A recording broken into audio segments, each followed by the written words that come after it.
Hey everybody, welcome to another episode of Reviewing Comics with me, your host, Alexander Turbin.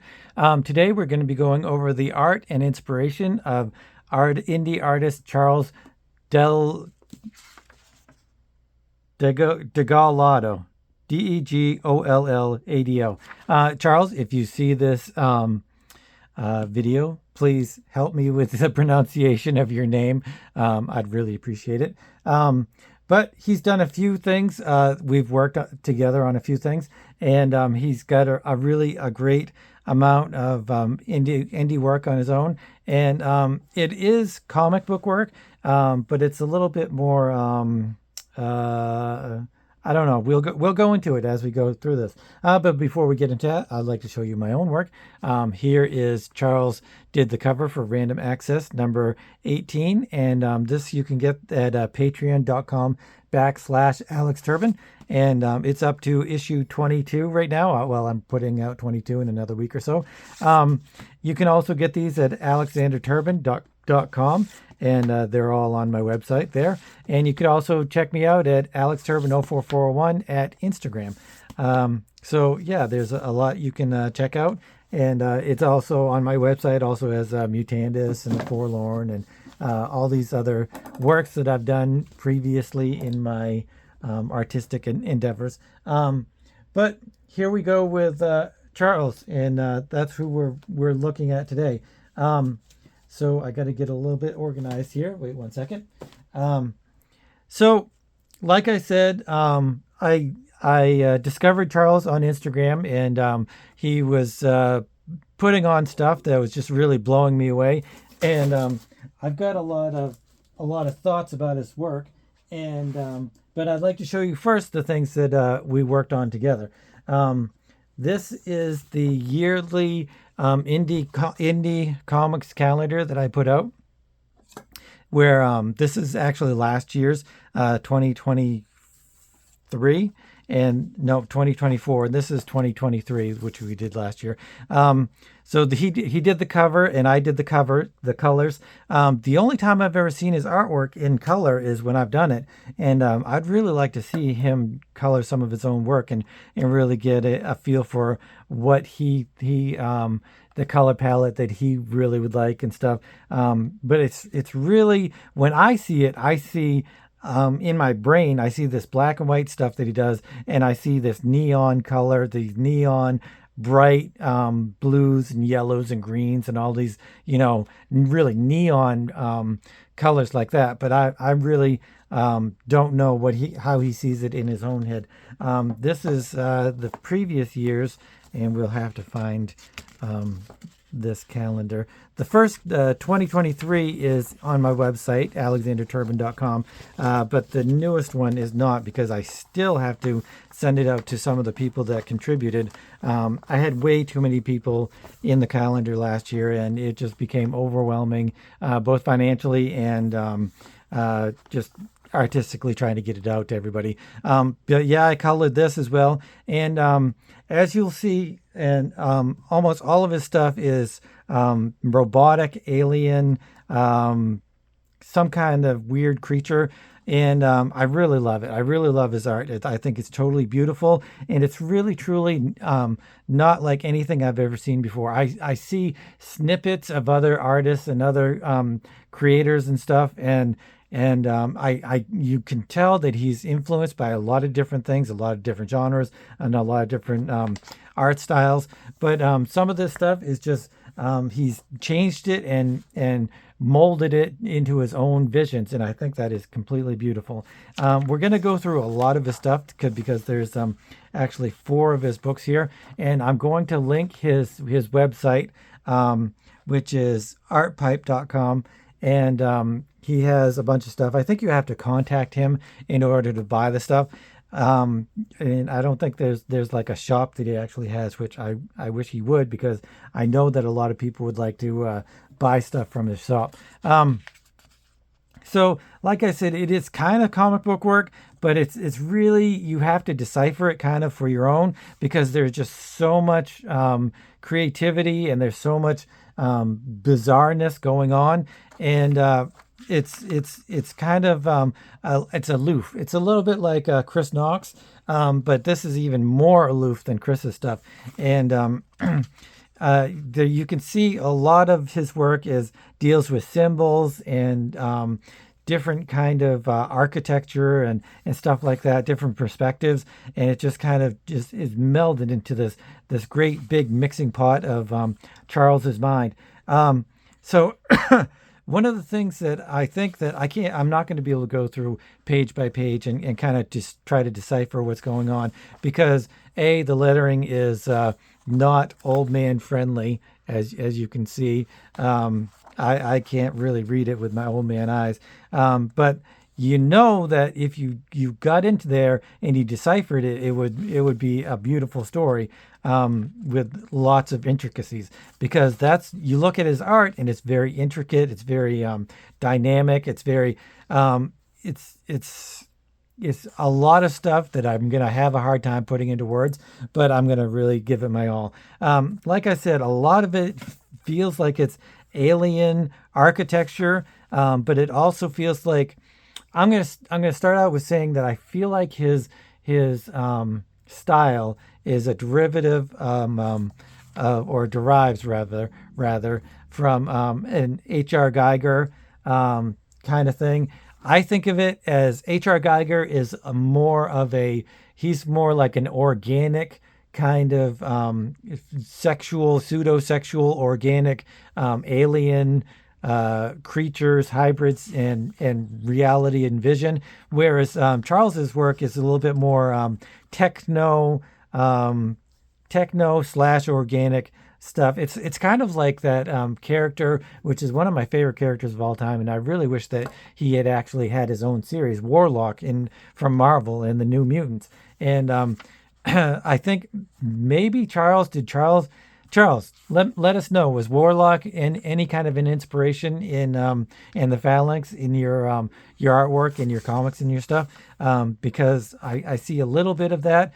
But I'd really love to hear what your influences were too. But I mean, you can really see the Geiger-esque and just the whole aliens kind of inspiration. And also Ralph Scarf, is that his name? Gerald Scarf from Pink Floyd. I also see some of that in here, which is really beautiful. Some of these big, bold, beautiful lines are just they're just amazing to look at. And and it's not just it's very how shall I say, it's purposeful. None of this is by mistake. None of this is by accident. All of this stuff is coming from his head and going onto the page. I think pretty much exactly how he wants it. It does not look accidental at all. I don't feel like he's having a happy accident with any of this stuff. I mean, he's got the robotic stuff really going on, and with like the cloning jars and stuff like that. But then he also has this beautiful tree and this spirally characterization. Like I said, I think a lot of his work is based on symbology and kind of a knitting together of symbology and human physiology and robotic work. So it really, I see a lot of that, a lot of symbology, a lot of almost like cave paintings. They're almost like modern day cave paintings, which is, it's a beautiful thing. I love this 6-panel grid, and each one of these could be a painting all on its own. And it's just fantastic. And then he opens it up. He's got this really tight, in your face kind of filling the page with everything that's going on. And then he kind of just opens it up and blows it open. These pyramids remind me obviously of Stargate. And I'm wondering how much of Charles's influences are just, Star Wars, Star Trek, Stargate, all of these different sci-fi stories. Here's something that I haven't noticed before, is this this dragon kind of creature. And I love his architecture. There's so much blacks and whites, and that's another thing. He's not having just these intricate, ornate details of what he's doing, but he's also got some nice blacks. He's filling in these big black areas, so it's not just these outlines and stuff. He's got some really great positive and negative space. He's got this wording here, which is just incredibly insane. Charles, you're insane. And then he blocks it off with this intricate, but also positive, negative space kind of thing going on. He's got this woman here who has all of these tattoos all over her, and I kind of think that this is the male, and he's got it's just incredible. It's just incredible. Like I said, each one of these pictures, each one of these panels is like a work. It's a painting. It's a painting all on its own. And then he can go a little bit sparser, and it still works. It's still a great thing. So if you get something from Charles, you really have to delve in and take your time and really look at it and inspect it. And you can't just think you're just going to grab it and read it and not think about it. You're going to have to put in the time, put in the effort. It's not just one and done. You're going to have to go back and reread it and relook at it again and again, because each time you look at something, there's going to be something new. I love this skeletal. It's very skeletal, tribal. I also see a lot of tribal influences in his stuff. This one is a little bit more, even more. I'm not sure the years of each one of these. I guess I'm not sure if there is a year. I mean, I know there's a year on each of them, but I'm not sure. I think a few of them were 22 and 23. But the positive and negative space is, again, even more prevalent in this one. So I don't know if this one is before or after this one, which is Milieu Neon 3, and this is Report.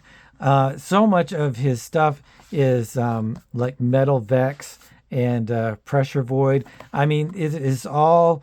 I feel like when the robots rise up and take over the world, he's going to be one of their associates, and that they're going to let him live and be one of their cohorts, I guess, in running the world, because I feel like he's got the brain and the mind to match any kind of AI or robotic world going on out there. And I love this. Again, it's that indigenous kind of feel to it, but also has this predator-esque, predator alien-esque kind of thing going on. Again, I love the positive negative space. This is such more the black and white, the deep blacks and really bright whites, and it really pulls everything together. So it's a lot to go through. It's a lot to kind of parse together, and then you've got these crazy lines here, and she looks like Death from Sandman, which I don't know if that's a character that he has any kind of influences from, but also he'll just do these intricate, very purposeful lines, with the ruler and stuff like that. But then he'll throw this at you. What is that? Is that stippling? Or it's got some stippling. It's got some cross hatching. It's got some spatter. It's just crazy. I mean, look at this stuff that's going on. Can you see it? I mean, it's just nutso is pretty much what it is. This is much more of a designy book. I feel like this is could be tattoos, or it's just a lot of really fantastic designs. This kind of looks like a little bit like the alien from what are they? From DC, I can't remember. They're the big bad villains in one of Invasion, I think it's called. Here, and then you've got reoccurring characters that he uses in a lot of his different different things. I think that this guy is the same as these guys, which really remind me of the spacesuits in Alien, but a little bit, excuse me, a little bit more intricate, a little bit more squarish instead of the roundish helmet. That's one of the things I love about his style and I love about his design is that he uses so many more square, angular design than he does ovals, and it's kind of like that is where the inspiration from the robotic goes, and it's almost a contradiction to what else is in here, which is the organic. So he's got the organic stuff going on with all of these tribal things, this designy stuff, this non-mechanical things going on, and then you've got this mechanical robotic stuff it's just it's amazing. Here, it's almost like he's going through different phases, where this is kind of a combination of the blacks and the whites and the positive space and the negative space, as well as the intricate little details, the intricate little line work and the stuff like that. And then this one was a little bit more designy and had more negative and positive space and more intricate figures all by themselves with not as much background stuff. And then this one, he's just like, screw it. I'm just going to make as many fantastic and interesting lines as they possibly can. And this looks a little bit more cave painting-ish or tapestry-ish. One of the things that I really think, look at this. This is just nuts. This is like hieroglyphs or some kind of written language. Charles, is this a written language? Are you using this to contact the aliens and have them come and take over the planet? Because if you are, I'm on your side, dude. There's more panel comic book stuff going on here. This is harkens me to the video game Journey. If any of you guys play Journey, it's one of my favorite video games of all time. I might have to play some after this. But it's all told through a tapestry that you kind of beat an area, and then you're told more of the story through the tapestry, and it's an interwoven cultural effect that kind of just goes along as the story goes along. This has a lot less blacks and positive negative space, but it's got all of these organic line work combined with the mechanical line work, and it's just you have to go through each and every inch of every panel of every page to figure out what the story is that he's trying to tell. And I really, maybe I'm just not smart enough, and I feel like I am not smart enough to kind of piece together some of the things that I know is in here. And I'm going to look at it over and over again, and I'm going to figure some stuff out. But Charles, it would be a great deal of help if you could kind of tell us your thought process on some of these things. This more organic stuff. This is the dragon that he had in the other book. And I don't know if these actually go together or they're just different art pieces. Look at this. It's amazing. I really encourage anyone and everyone who's into this kind of stuff, which, how could you not be? How can you not be a comics lover? The Alien movie is coming out, or it just came out a little while ago. It's supposed to be pretty great.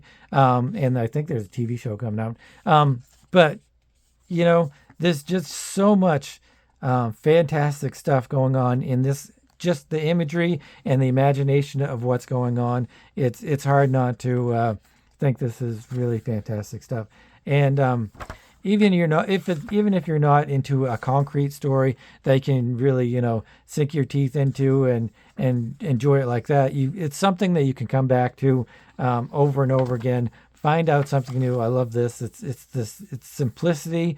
It's architecturally done, and yet it's simple, and yet it's complex at the same time. How he gets all of this intricate, detailed work into the ear, and yet it also there's quiet, simple moments at the same time, which are really beautiful. So, yeah, you've got this horse creature, you've got these women, and you know that if he wanted to, he could completely draw, like a normal person, like a Frazetta figures or whatever he wanted to do, because he has the skills. This is something that you don't do. You don't do this if you're just doodling and thinking whatever you're going to think. This is purposeful, like I've said, and you have to have this is summer 22, and I can't remember if there was another date. Here's more blacks. I'm kind of like the blacks a lot in his work when he does it, because I really love the contrast and comparison of the things that he's done. Kind of like I really love Sin City stuff.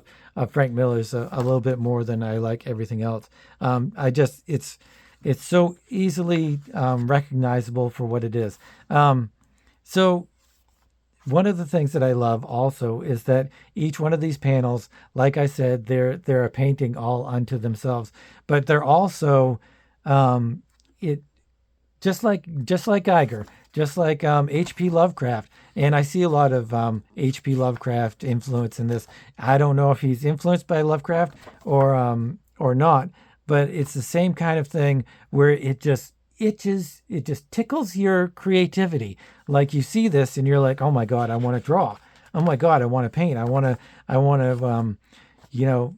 try to put my own world onto a page like this, because that's what he's doing. This is world building, and as well as telling a story that is intricate. You've got this alien. He's reaching down. He's got this cubicle Hellraiser box. Is Hellraiser an inspiration towards Charles? I don't know. He's hiding from these other aliens. Is this supposed to be like the moon rover or something? It's just incredibly detailed, and it's hard to say what's going on. But if you stick to it, I'm sure there's a way to get into it. So again, I'm going to link his website in the description. You know how I am. I'm kind of old man brain and can't always do stuff like that. But I'm going to do my best to link his website in the description. And if you're interested in his work, then I wholeheartedly recommend contacting him and trying to get some of his stuff, because it is really fantastic work. I also see some Bill Sienkiewicz inspirations. I don't know if he's inspired by Sienkiewicz or not. His is a little bit more organic than Charles is more machine driven. And one thing I do kind of wish he had a main character or some main characters that you would be able to recognize throughout these stories, and kind of see them as they progress. Maybe that's something he'll do later on in his career. But even if he doesn't do that, it's still wonderful stuff to look at and to go through and to parse through and to kind of try to explore. That's probably my biggest takeaway from Charles's work, is it's an exploration. You're exploring his work.